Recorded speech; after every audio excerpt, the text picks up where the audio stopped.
Bonjour. L'un des textes qui nous est offert par le lectionnaire de cette semaine vient du Cantique des Cantiques.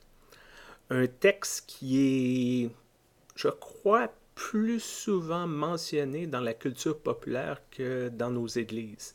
Souvent dans les films, dans les chansons, les romans, on va faire référence à ce texte-là pour montrer qu'il y a un côté un peu pas trop puritain, un peu olé olé dans la Bible, et qu'il y a un côté, c'est comme les gens se présentent bien, mais il y a des côtés un peu plus subversifs.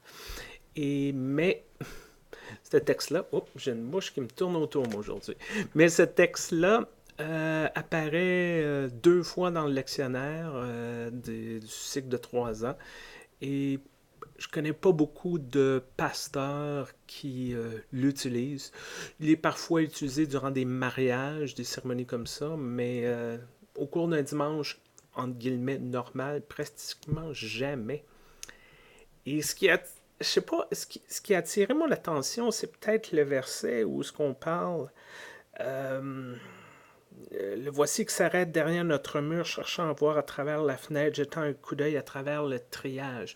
Le treillage, c'est comme une femme qui parle de son amoureux, qui utilise ces expressions-là.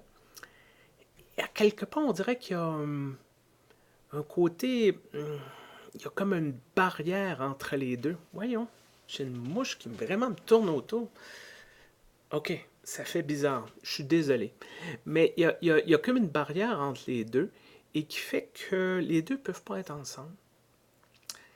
Et à quelques jours après d'avoir vu ces festivités de la fierté gay, du Gay Pride un peu partout, quelques jours après la décision de la Cour suprême des États-Unis qui donne le droit à un employeur d'utiliser des motifs religieux pour ne pas payer des prescriptions d'anovulants, on peut se poser la question quelle barrière qu'on érige entre des gens qui s'aiment, entre la sexualité, qui empêche la sexualité des gens, qui limite d'une façon ou d'une autre la liberté d'expression, la liberté d'aimer les uns les autres.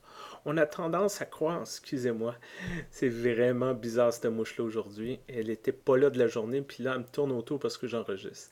Quelle barrière qu'on met entre les gens, quelle barrière qu'on érige, et au nom de quoi?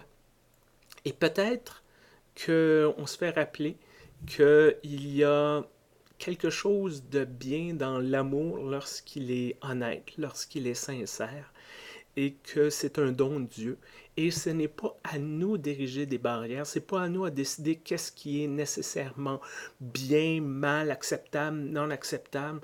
Lorsque l'amour est honnête, lorsque les personnes sont adultes et consentantes, lorsqu'il y a respect, pourquoi s'interposer, pourquoi créer une série de règlements. Et c'est peut-être ça le rappel qu'on a, surtout à un moment comme l'été, où on peut arrêter de penser à ces choses-là, mais dire, ben, souvent on dit c'est le temps de l'amour, c'est le temps des rencontres. Alors j'espère que d'une manière ou d'une autre, vous allez pouvoir profiter d'un amour, soit un amour de couple, soit un amour filial, soit un amour entre amis, peu importe, que vous pouvez ressentir cet amour-là et que vous allez pouvoir être à l'aise d'être vous-même là-dedans, pas essayer de vous justifier ou de vous cacher, que d'être très à l'aise là-dedans. Portez-vous bien, bonne semaine. Moi, je vais essayer de chasser cette mouche-là. À bientôt.